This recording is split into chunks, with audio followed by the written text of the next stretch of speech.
Good morning. Thank you for joining us for our Northern Light Health Good Health is Good Business Conference. In celebration of Earth Day, which was on Monday, April 22nd, we will dedicate the next hour to the topic of corporate responsibility for climate resiliency and sustainability. We will explore how Maine businesses have embraced their role in building climate resilience through planning, innovation, and partnership. I'm Karen Hawks, Vice President of Operations for Population Health at Northern Light Health, and I'll be your moderator for the next hour.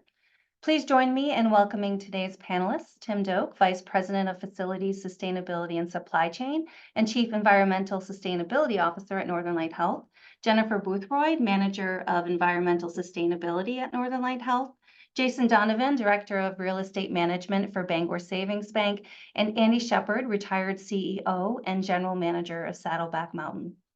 Before we get started with today's panel discussion, I will read our legal disclosure.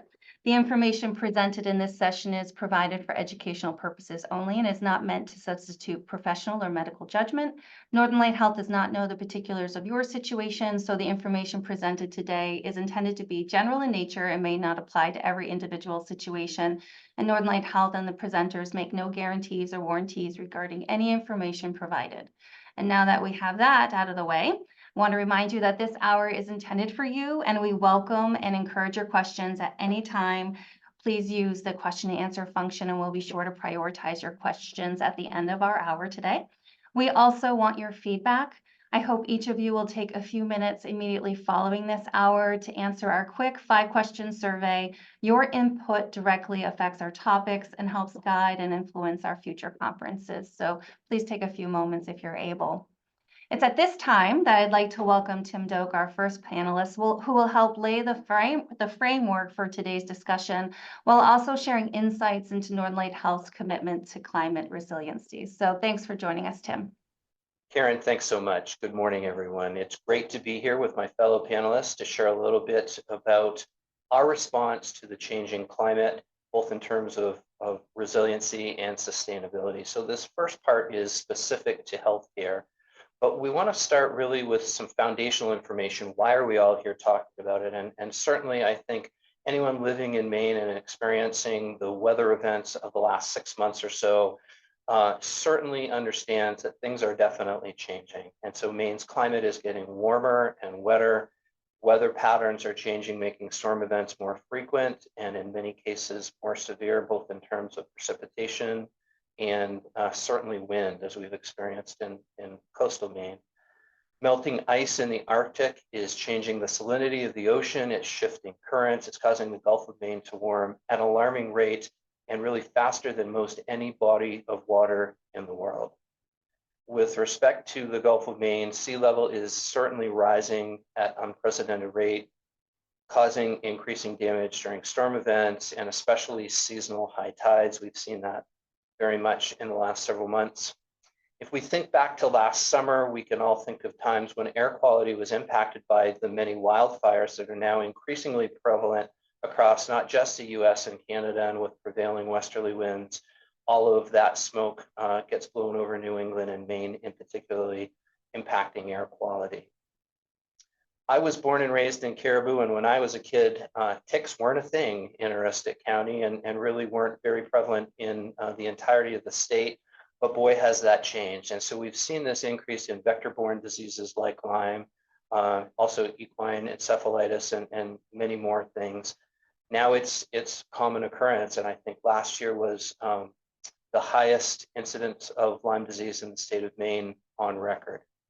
Our summer season is increasing. Conversely, our winter season is decreasing. Andy Shepard at the end of this will talk about how that is impacting recreational-based industries, but I think we can all appreciate how these things are changing and how they're impacting everything from crops to recreation and changing invasive species. Think of brown-tail moss and other things that really weren't an issue here in Maine just a few years ago. Next slide, please.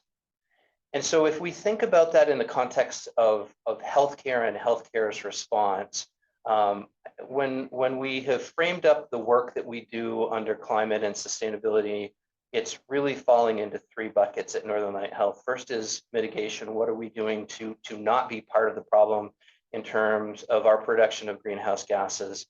Number two, resiliency, really the focus of this discussion today, and we'll talk lots more about that here in the coming slides. But then also leadership. How are we educating our staff members, members of the public? How are we helping to really talk about this and get the word out, including podcasts, including presentations like this? But with respect to mitigation, it's important to understand that healthcare really truly is part of the problem. In the US, healthcare emits about 8.5% of all domestic greenhouse gas emissions. If we look at that globally, healthcare is responsible for about half of that, generally 4%. So if you look at the little chart on the right, it shows healthcare production and corresponding emissions from many different countries. And you can see at the very top of the chart, the US is really an island unto itself. We produce more gases per any unit of measure of healthcare delivery that you care to think of than anyone else. And if we try and think about that in terms of quality, you would think, well, gee, with all the technology we have in the US and all of this greenhouse gas production, we must have higher quality.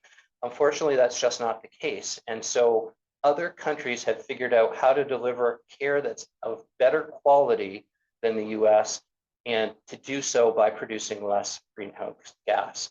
So we're part of the problem, we understand that, and we're working hard to kind of reverse that trend and be part of the solution. Next slide, please.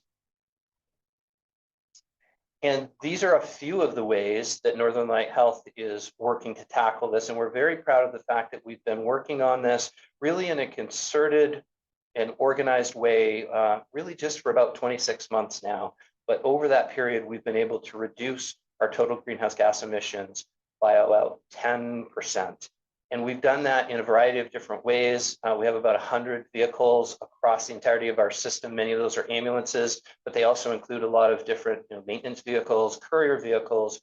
We have repositioned a good percentage now of that fleet away from fossil fuel powered vehicles in favor of either hybrids or electrics. The entirety of our pharmacy, our retail pharmacy courier fleet now is electric.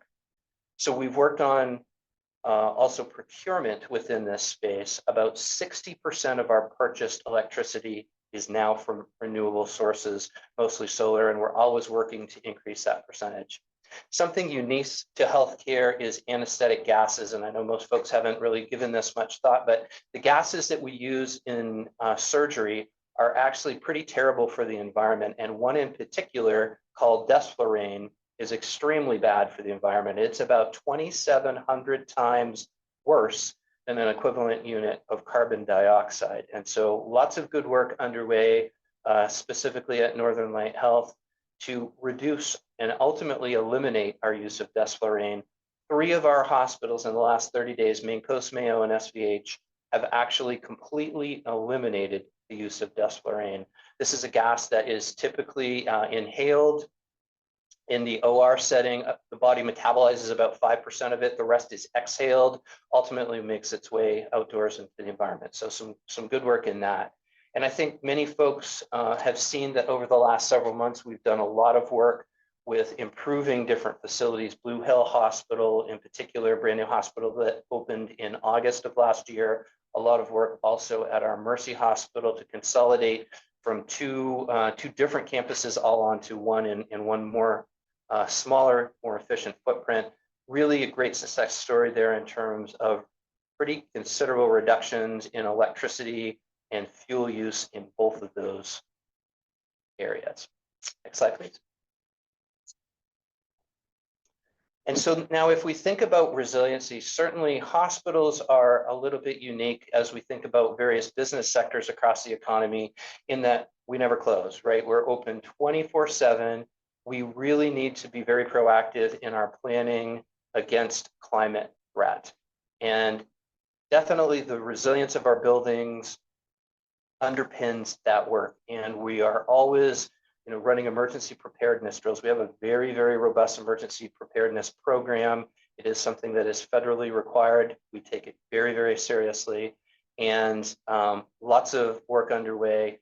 Something in particular that we've started about a year ago is partnering with our property and casualty insurance company to do climate vulnerability assessments of each of our hospital buildings, identifying areas of biggest risk and then working to ensure that those risks are addressed.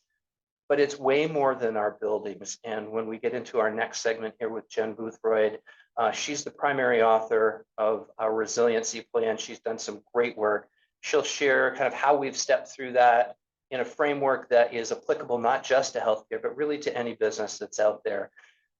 And as we thought about it, it's way more than just our buildings. As important as they are, the resiliency of our staff is absolutely paramount to our successful delivery of healthcare, especially during a climate event. We want them to have great resilience in their own personal lives, in their homes, and where they live, so that they are able to get to work, come into work, and respond accordingly to continue to deliver the high quality care that we strive for every day. Certainly, we partner with communities and counties and segments of state government to ensure that we've got the right resiliency in roadways and other infrastructure so folks can get to the hospital, ambulances and individuals that need to get here. That's very, very important. But then we also have worked hard to enhance the capacity of our staff to deal with the impact of the changing climate. Next slide, please. And really what I mean by that is kind of illustrated on this infographic from the Federal Centers for Disease Control. This is kind of an array of different changes in our climate and the health impacts for them. So as we consider all of these things, there's a lot of discussion and underway from our clinical folks to evaluate how we're responding to these things. Are we asking patients the right questions when they come in for, even a physical, even an annual visit, to ensure that we're understanding how climate may be impacting their health, that we're putting the right safeguards in place to help them navigate through those things in a journey towards improved health, and at the very least, how we're helping them connect with other resources that can help well beyond the typical delivery model of healthcare. I'll stop there and turn things back to Karen. That was fantastic, Tim. You really helped set the stage, I think, for what's to come. And also just tremendous work at Northern Light Health, very impressive, informative. As a Northern Light Health employee, I learned so much. I'm sure there's so much more we're doing that you weren't able to capture. So well done. And you set the stage perfectly for Jen when you talked about planning. And I think Jen has an impressive ability to make what may seem like a very overwhelming undertaking for a business of any size, making it more manageable and doable. So very grateful for Jen to discuss planning with us, and look forward to hearing from you, Jen. Thanks. Great. Thanks, Karen. Good morning, everybody. So like we just said, I'm going to talk a little bit about how a business of any type can kind of move forward planning for resiliency in the face of long-term climate change, sort of based on what we learned in the process, but really applicable to any sort of business. So planning for climate resiliency is proactively planning for the anticipated effects and impacts of long-term climate change, both on our facilities and the people we serve. So for us, it was patients, but for your business, it's your clients. So that includes both the physical impacts to the built environment and the infrastructure that we depend on, also to the impacts to the people that we serve and our capacity to address them. And it's really an exercise in systems thinking about the interrelationships between those two elements, and sort of thinking about these things in ways that haven't been focused on in the past. So there's kind of two different ways to approach this. And the first is thinking about the risks that we face related to where we are. So here in the state of Maine, in northern New England, our geography means that we are exposed to certain risks. These are include things like aging infrastructure and the extreme weather patterns that are associated with long-term climate change. So as you know, in Maine, we have generally older buildings, older transportation networks. infrastructure such as sewers and stormwater networks. And all of these older infrastructure elements are more vulnerable to the sorts of weather extremes that we're seeing more frequently. Rising temperatures also are a concern, especially for some of these buildings that were designed and built for a historically cold climate like we've always had in Maine. They may not be well suited to handle the heat extremes that we are likely to face going forward. Changing precipitation patterns are another concern. We are likely to experience and have been experiencing more frequent and intense precipitation. So when you think about, again, our older, say, stormwater networks or dam infrastructure, they may not be adequately prepared to handle what we are facing and about to face. And also changing precipitation will also impact groundwater levels and fire danger. And as Tim mentioned earlier, sea level rise, for those of you who are in coastal or tidally influenced areas along rivers or streams, estuaries, your facilities in the road networks may be prone to storm surge during extreme weather events. But we can also think about our risks related to who we are. So think about how the elements that we just discussed, including the health impacts of climate change that Tim touched on, how do they impact the people that you serve and the people that you rely upon? So not just your customers, but also your employees and possibly your supply chain. What are their needs in the face of some of these challenges? And what barriers might exist that prevent them from accessing your business and the services that you provide? Also, it's worth thinking about as part of this exercise, if there are some possible opportunities for your business. Are there things that you're seeing in your comprehensive assessment that aren't being addressed in the market elsewhere, that your business has an opportunity there to step in and provide services or a link to really help the people in your community be more resilient in the face of climate change?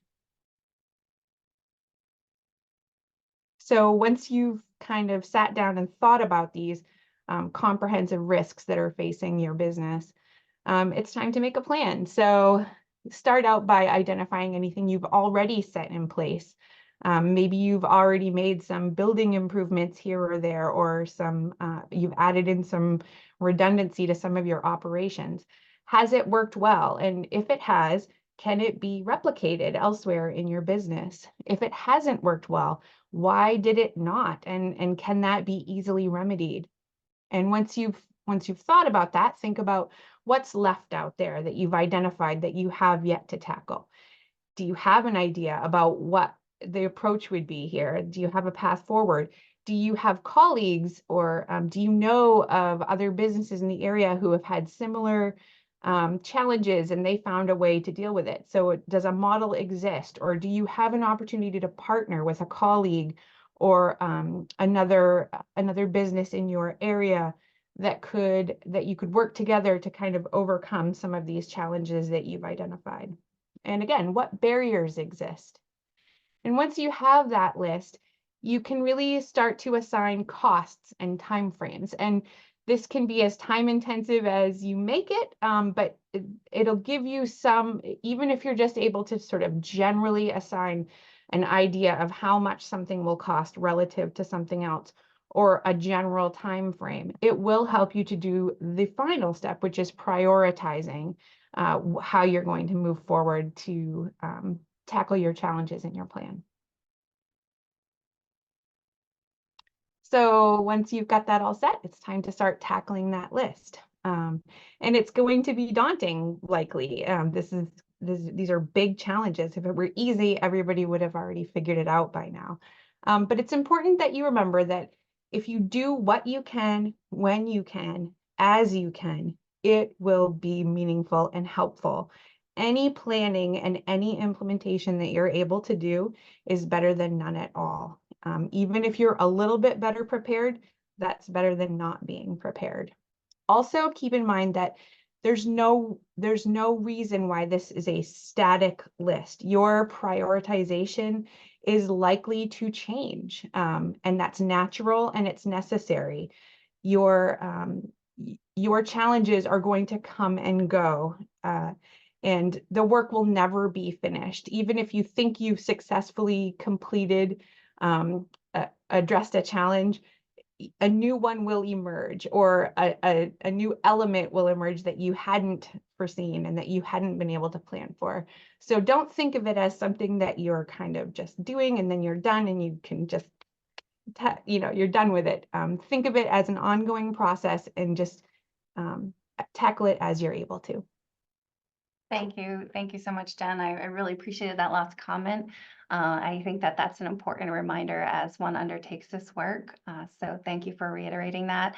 I'm really pleased. I think you set the stage again very well for our next two panelists who are going to be representing different industry sectors. Our first one I'd like to introduce is Jason Donovan from Bangor Savings Bank.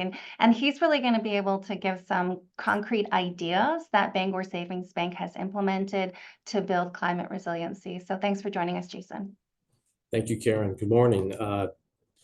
While at Bangor Savings, we're committed to defining, developing, and really what we call conscious business leadership.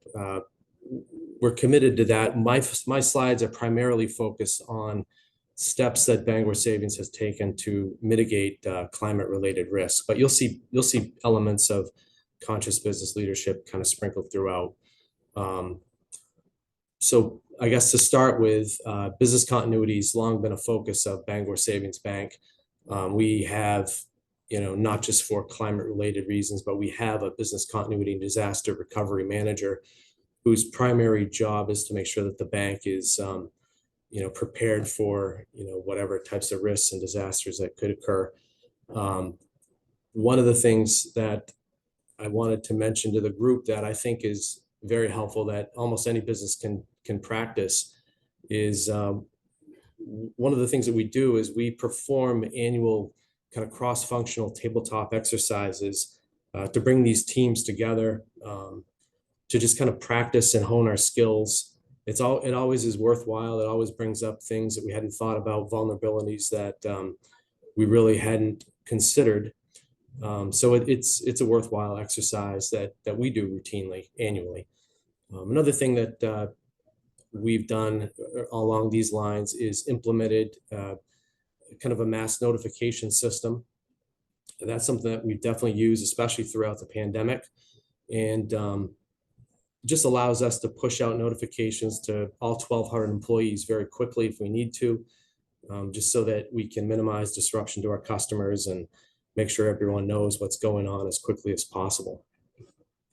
The next thing that I really have to give credit to our IT department for is we've really implemented a very robust VPN solution that even prior to the pandemic, employees were able to bring, we've all been issued laptops instead of desktops for that reason. We're all actually instructed to bring the laptops home every night with us. And something I think the IT department really stepped up during the pandemic was issuing kind of docking stations to employees so that they have a workstation set up at home that they can plug these laptops into and be extremely productive if need be while not at the office. The other huge thing for a bank is really, kind of our business portfolio. We've long looked at lending portfolio risks as far as, balancing out lending in business sectors, that sort of thing. But it's really just started to become a hot topic for banks to look at climate-related risks as it pertains to these portfolios, not only with like properties that we may lend money to, but the types of businesses we're lending to and what types of climate-related risks are they're related to those. Next slide, please. A big part of the bank too is data center resiliency, and that's something that Bangor Savings has invested a lot in recently. We own and operate our own data centers. We do that for not only cost reasons, but for control of uptime and security. But basically, we have two geographically very diverse data center locations that operate the bank. And these data centers, exceed Tier 3 redundancy standards. So they've got multiple network paths, multiple cooling equipment, power sources. So that's something that we take a lot of pride in shooting for, 100% uptime on our data centers. Kind of along those same lines, when it comes to banking services, we've got a lot of built-in redundancies, especially with the digital channels that we operate now. Very much thanks to these data centers, those are often up and running, almost all the year. So the other piece that that I wanted to mention to the group too is that we have somewhere around 70 branch locations. Not every one of these branches has a generator. That would be extremely expensive, but we try to locate kind of hubs for regions. So we end up having 24 generator hub locations throughout our footprint in mostly Maine and New Hampshire, that we can ensure a branch is up and running within a certain, convenient region to most of our customers. Another thing that we've done with the branches is we've brought in 2 network providers to every location.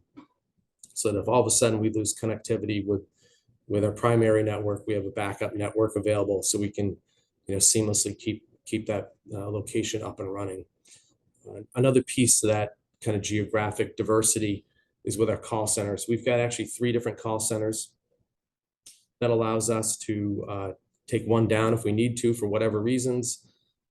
May be, building related, and may be, unrelated to those at all, but we're able to operate our call centers through 3 different geographically diverse locations.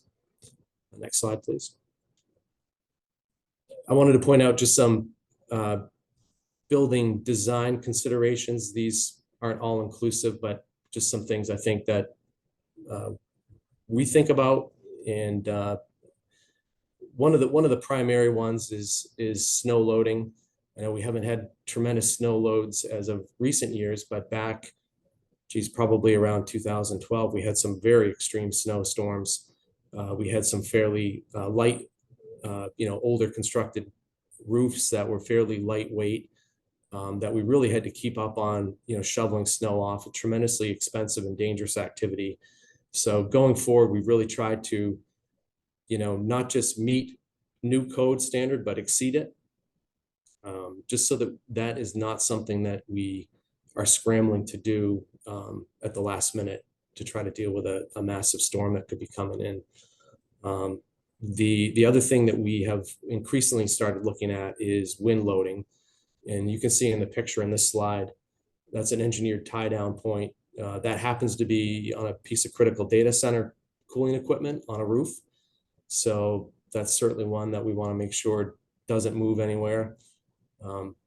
There's a lot more to go here. We really haven't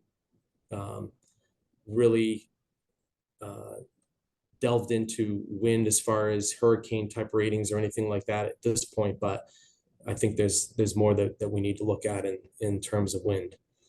Another big thing that we've been doing really since about 2006, we've started installing, at that time, they were some of the very first cold weather heat pumps that were on the market. But we've aggressively pursued heat pump technology, not only to meet our greenhouse gas emissions goals, but they're extremely efficient, very cost effective. And so we've been very happy with them. However, one of the things that we always do with these is put in some sort of backup heat system, just so if we end up having an extreme cold snap, our buildings aren't vulnerable to any sort of freeze ups. So generally what we try to do is put in some sort of electric backup if we can. And it's generally relatively cheap to put that type of system in. And it's one of those things that gives you a little peace of mind. Employee wellness, I think, plays a big piece in all of this too, and is helping your employees get through some of these times where they may not have power at their homes for a week. And so some of the things that we've tried to do is in our buildings, when we go in and renovate them, or if we're building larger operations buildings, to think about installing showers, putting those in these buildings, has really made a huge difference, I think, for our employees during these events. I know this past year we had some outages where, many families have come in and used the shower facilities just to gain some sort of sense of normalcy in their lives. But that's something that I think is, also a side benefit to what we normally would install for employee wellness, for running, that sort of thing at lunchtime. And on energy costs, this kind of dovetails in nicely with our kind of greenhouse gas emissions goals. But since around 2015, we started pursuing photovoltaic solar on our buildings. And currently we have about 13 different sites. We produce about 1,100 megawatt hours a year of electricity, which accounts for about 20% of all the electricity the bank uses. I think one of the side benefits to this is it really made a difference when energy prices spiked up for us over the past couple of years. That's 20% of our electricity that was not subject to that volatility. Excuse me. The other thing that we've done recently, again, primarily for our greenhouse gas emissions goals, but we've entered into some community energy contracts, but those also have the side benefit of stabilizing spikes in the energy market. So currently we have pretty much all of our main electricity covered under some sort of community energy contract, any of the electricity that we purchase, that is. And I think that's about it. Thanks, Jason. I'm trying to get my camera back on. There we go. Thank you so much for that insight. Great work at Bangor Savings Bank, and I look forward to learning more during the open discussion. But before we get there, I'd like to invite Andy Shepard to join us. Andy is going to share the story of Saddleback Mountain's evolution and share its commitment to climate resiliency. So thanks for joining us, Andy. Thanks, Karen. So a focus on sustainability is not only the right thing to do, but it can also be good business. And so I'm going to offer the work at Saddleback as a case study in that. The first thing businesses should do, some of the most important work that they have to do, is identifying what their value proposition is. What is it that you offer that is distinguished from your competition that would suggest that your customers should come to you instead of them?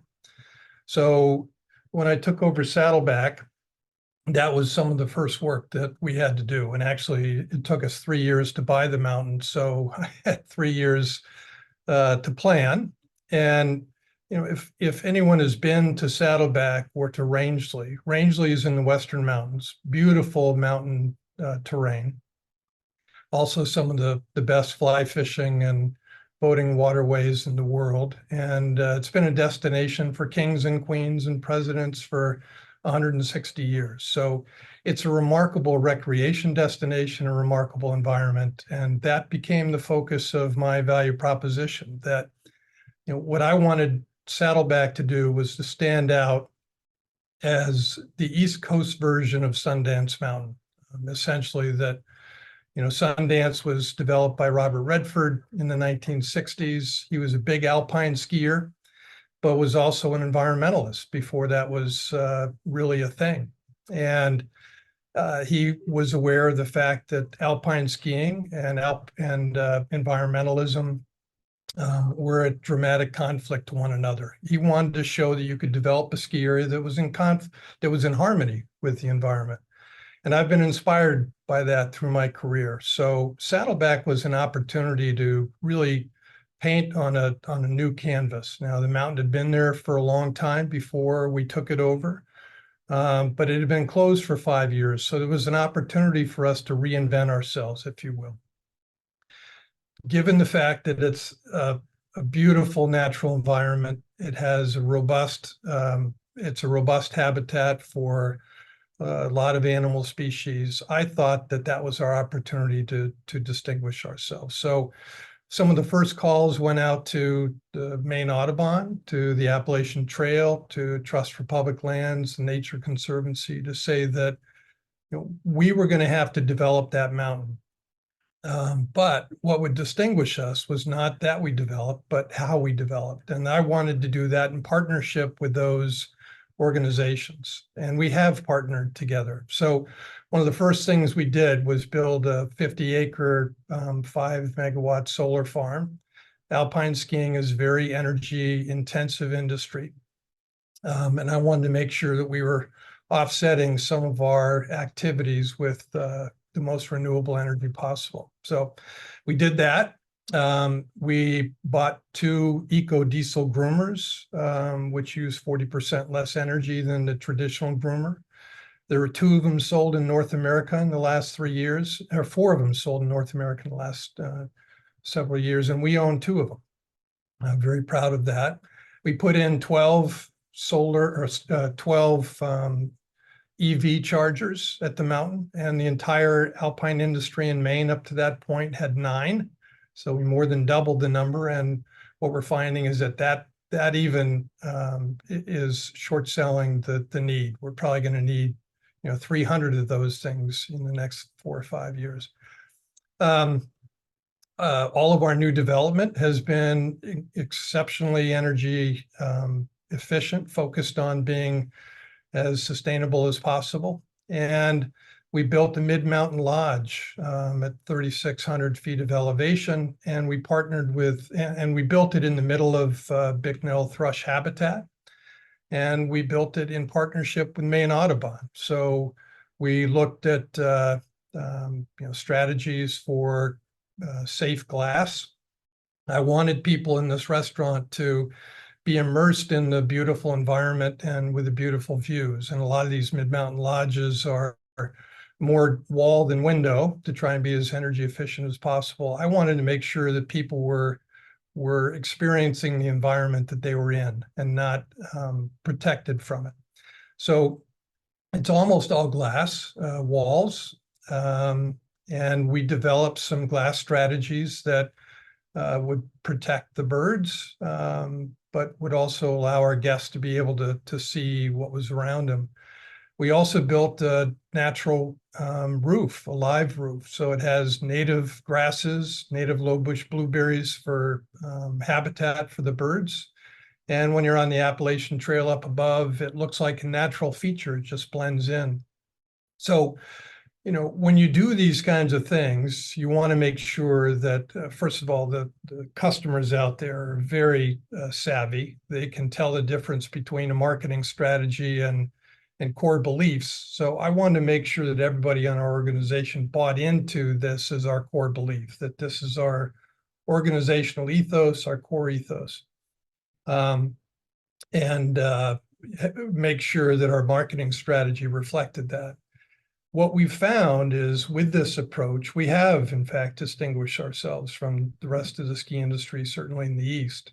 And there are a lot of people out there that care deeply about these kinds of things. And that the number of customers in that demographic is growing every year, we're finding.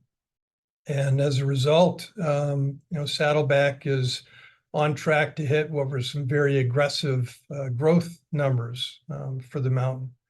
What's important about Saddleback is, and what's important for people to understand is that even though it is an alpine ski area, I want people to look at it instead as the largest economic development initiative in New England. We're going to wind up having spent somewhere around $60 million by the end of next year. A lot of that investment is going into making sure the mountain is sustainable. But it's also about making sure that that region has a sustainable employment base. And that's why we bought the mountain in the first place. When the mountain closed down, there was an exodus of the seasonal worker population.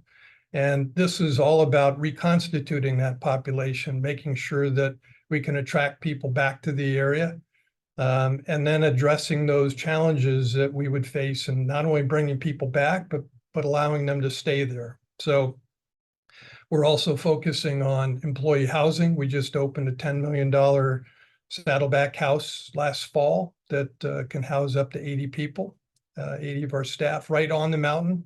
Ski in, ski out, mountain bike in, mountain bike out. We wanted to make sure that our staff had access to the quality of life that we were offering our guests. So I'm very proud of that.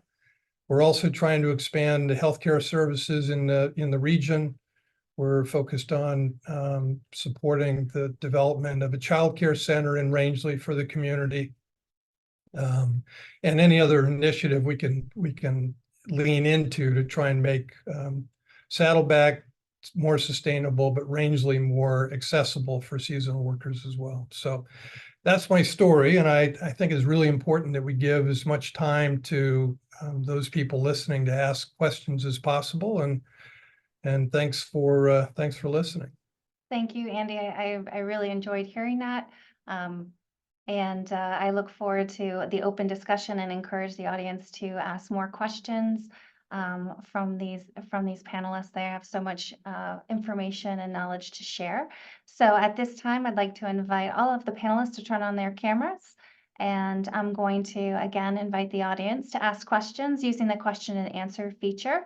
I do want to prioritize the questions asked by the audience, and we did have several submitted during the presentations over the past 42 minutes. And so I'll toss the first question to you, Tim. You were talking about some of the facility improvements that have been made in Blue Hill, but we've also made them at C.A. Dean and Acadia, in the past at Mercy. And so the question, I think, is relevant to all of that. Has the hospital been, or those facilities been repurposed? And if not, doesn't the waste from that impact the net gain of the new facility? Can you address that question? Absolutely. Yeah. And a great question. And yes, of course it does. So in both cases, the old structures were really so out of date and becoming so far away from anything that resembles a contemporary facility intended for healthcare or really any other reasonable use.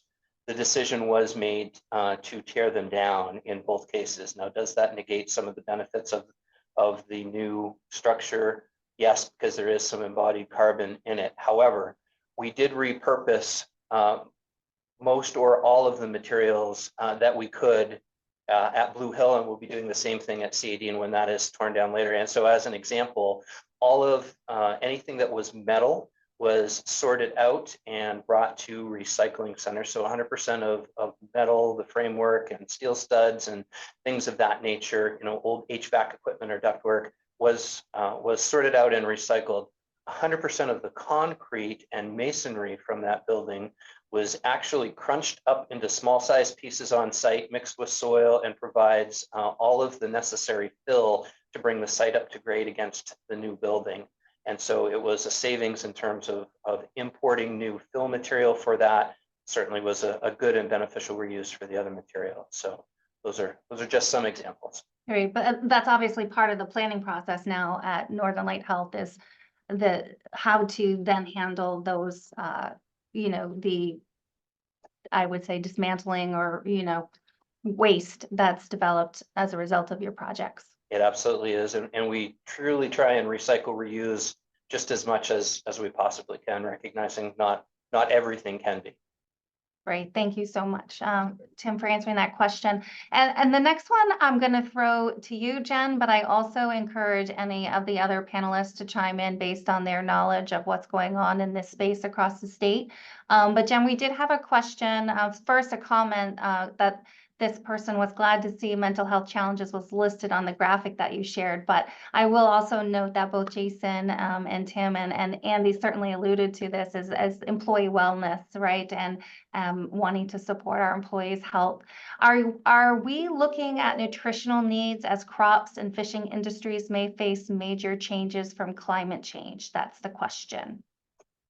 So yeah, that's not something we really got into during this talk, but I can tell you that it's definitely a consideration. And in the Northern Light Health Climate Resiliency Plan, which we released in December, and you can find it on our sustainability website, it's included. It's definitely long-term climate change is impacting the traditional resource-based employment opportunities, so agriculture, commercial fisheries, logging, all of that. And so the next step there is that long-term climate change is also impacting the ability for people to access food that's grown locally. And people whose employment is in fluctuation are also,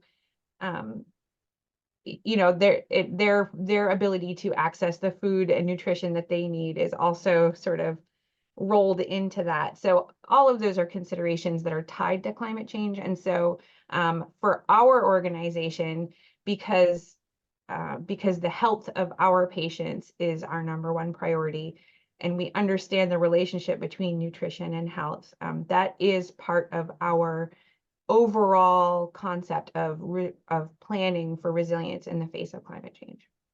Great, thanks, Jen. Curious to know, Jason, I know employee wellness was something that you stressed, Bangor Savings is committed to. Are you looking as well at nutritional needs and needs of the fishing industries? Is that at all impacting your world? Well, certainly, I think some of that is probably outside of my expertise around, whether it's other industries that are out there that we lend to or whatever. But I think with concern to our employees, we're always trying to provide the best working environment we can for them. And, our kind of our motto is a happy employee will lead to happy customers. If we take care of our employees, they'll take care of our customers. So, at our operations center that we recently built, that was something that we did focus on, making sure that there was some sort of, kind of healthy food service in the building that people had access to. And so we partnered with a local business to come in and provide, salads and sandwiches, that sort of thing for lunches for employees, not only as a convenience, but, to, do something that would be seen as a benefit. Great, thank you, Jason, for that. And go ahead, Jen. Sorry, I realized that I only addressed half the question. So I also wanted to state that because Acadia Hospital is one of our hospitals within our system, so behavioral health is definitely a priority for us. And we also have included in our climate resilience plan considerations for the enhanced capacity that we expect going forward, tied to climate-driven behavioral health concerns. So it's planning for educating our providers and our healthcare workforce to kind of be aware of how the mental health impacts of long-term climate change might also be exacerbating or related to other health conditions that they might be seeing professionals for within our system also. Something else I just wanted to throw out there too on this topic is around assisting employees to invest in things that are going to help them out. The bank has, and we're constantly trying to innovate in this area too, but the bank is, out there with the employees in providing 0% interest loans to help employees invest in energy efficiency measures in their homes, such as heat pumps, solar panels, and also generators to provide backup, electricity for outages, that sort of thing. And just something that I think, that there's always some thought and discussion around, what should we be looking at for the employees. That's wonderful. Thanks, Jason. And Andy, I'd like to hear more a little about the community partnership. You'd mentioned how it's almost as though your mission has expanded beyond Saddleback, or maybe it always has been, and it's more about supporting that community and the economic growth of the community. And can you just speak a little bit more about some of those partnerships that have really supported the mission of Saddleback, but also made an impact to the economics of the Saddleback region? Yeah, so as I mentioned, the reason that we bought Saddleback in the first place, and by we, I mean Arcturus Impact Fund. So it was not my money, but I was a part of the leadership team. It really was that the mountain had closed down, and with it, the region's largest employer. And that was having a devastating impact on the economy of the region. And Arcturus Impact Fund, that's what they do. They rehabilitate lost leading employers. So, when I came in and before I took over Saddleback, I was a founder and CEO of Maine Winter Sports Center, which for 20 years worked as an economic development company in northern Maine primarily. And we worked very closely with Tim on a lot of our projects, but also had expanded throughout the state. And we were working in 217 communities around the state at that point. So I had a lot of experience with community development work. And a big part of making Saddleback work was getting the buy-in from the community, making sure that they were partners in the projects that we were taking on.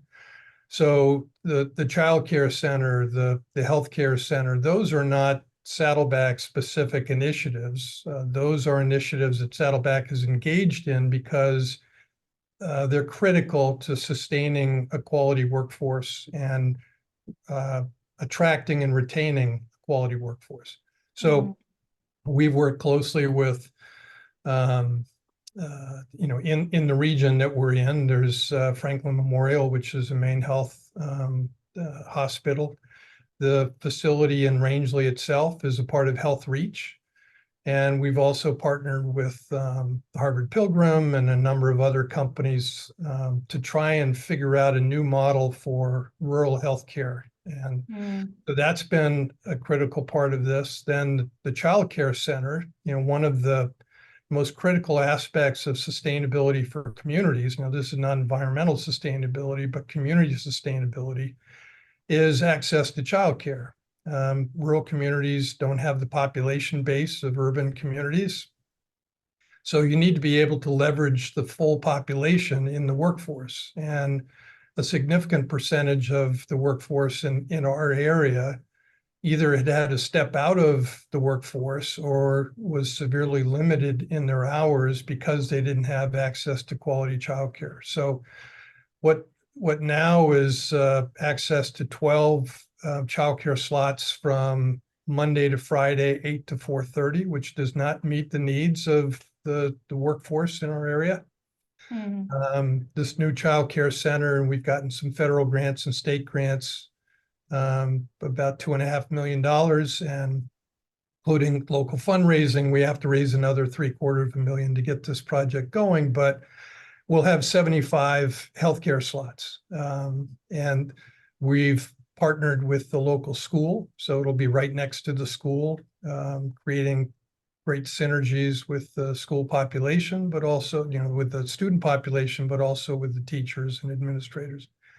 Wonderful. So all those things are really important to making this work. From an environmental standpoint, we've partnered with the Rangeley Lakes Heritage Trust, which is a very effective land trust in our area, to address a number of initiatives that we think are going to, have an impact on the region for generations to come. That's wonderful. That's fantastic. I love all of those things. I could have benefited from some childcare resources years ago. So it's nice to see employers Not helping too to late address to that move, need. Karen. Not too late to move. The next question I'm going to toss to Tim first, because I know he has some examples to share, but certainly invite Jason or Andy to chime in here too if they want to share their story. But does Northern Light Health have any employee resource groups that are involved in these efforts, or is this work simply driven by leadership? Yeah, absolutely. We started this work 26-ish months ago, very much as a grassroots effort, with an email to all employees saying basically, hey, we're going to try and organize some meaningful work in this space. If you're interested, let us know, you're part of the team. And we had a response initially from about 70 individuals across the breadth of this organization that put their hand up and said yes. And so we've really started from there very much as a grassroots effort, but with significant support from the very top. Our CEO really is incredibly supportive of this and has been a great champion for us. So we've done a lot of different things really through that mechanism more than anything else. Great, thanks. And Andy, Jason, do you have a response to that question you'd like to share? Andy, go ahead. Can you frame it again for me? Sure. The climate resiliency work that you're doing at Saddleback, is that, do you engage your employees in that work, or is it leadership driven? It starts as leadership driven to try and identify the opportunities, but it's only effective if it's driven by the staff. And the organizations that I've built and led, I've always tried to focus on values-based leadership and making sure that the staff buys into the fact that you have not only the company's best interests at heart, but each of the employees' best interests at heart as well. And if there is that kind of commitment on the part of leadership, I've found that it's a lot easier to get a reciprocal commitment from the staff. And these things are values that are important to the people that work at Saddleback. They're there because they appreciate the lifestyle, they appreciate the natural environment. A lot of them are fishermen, hunters, hikers, skiers, snowmobiles, snowboarders, all these kinds of things. So yeah, it is critical, I think, if this is going to be successful, that it has to be embraced by the organization as a whole. But I think leadership has to create the kind of environment that allows that to happen in a sustainable way. Thank you.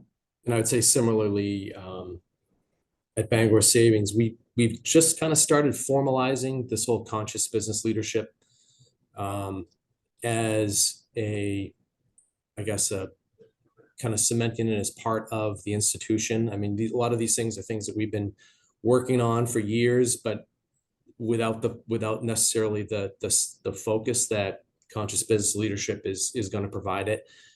So obviously this was something that was supported by the board, and during our last strategic planning session, which happens roughly every 5 years to set up the strategic plan, we did put together a good sized cross-functional group of people just for conscious business to get ideas out on the table.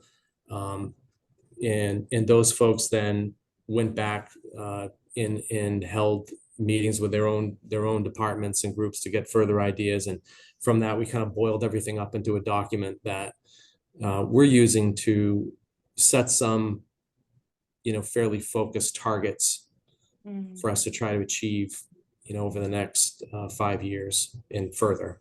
Wonderful.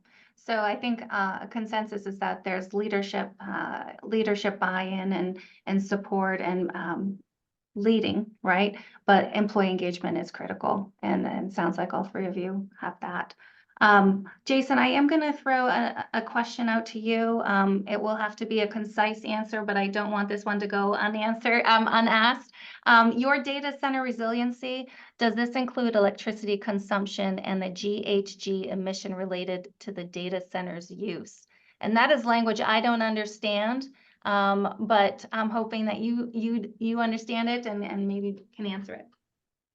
So I'm trying to, I guess if I go astray, feel free to try to bring me back on. I might not know. So with our data centers, we were very fortunate in that we did basically complete redos. We just built in the past 5 years 2 brand new data centers. So one of the things that we focused on was putting in really state-of-the-art equipment, the best equipment we could find to try to drive, our PUE down as low as we could. That's that power usage efficiency. So we've put in these data centers equipment that has pumped refrigerant cooling. It's kind of it's pretty cutting edge stuff, and that the compressors here in Maine don't need to run for about 70% of the year because you've got enough cold air outside that it can simply pump the refrigerant through the condenser coils and keep that airflow to the data center, to the racks, cold enough so that that's one piece, I think, as far as efficiency for us. I think there's always efficiencies in the racks themselves. I'm not an IT person, but I know that they're always upgrading that equipment. And every time they do, it seems like the power usage of the equipment goes down. And, I would say that, our data centers, we monitor the PUE of those data centers. And while they're probably not at some of Google's rates, it's got to do with scale as well. So it's hard to achieve kind of those numbers, but, we're probably down in the 1.3, 1.35 range for those PUE numbers. Thanks, Jason. I know it was a complex answer for a short amount of time, so you did well. I want to be mindful of time. I have so many questions that I didn't get to ask, so I feel like we need like a part 2. But I want to thank you all. Thank you to the panelists. Thank you to the audience for joining us. Just a reminder, you can find a recording of all of our Zoom conferences, including today's, on our Northern Light Health website. And I hope you enjoyed this hour. Please take a few minutes to complete that post-event survey. Your feedback is so important. And I want to invite you to join us on May 23rd when we partner with the Rue Institute and other Maine businesses to discuss the future of artificial intelligence in the workplace. That's a hot topic. It's going to be a great hour. So please share this opportunity with other members of your team and network, and consider joining us as well. Thank you so much and have a wonderful afternoon. And again, thank you so much, panelists.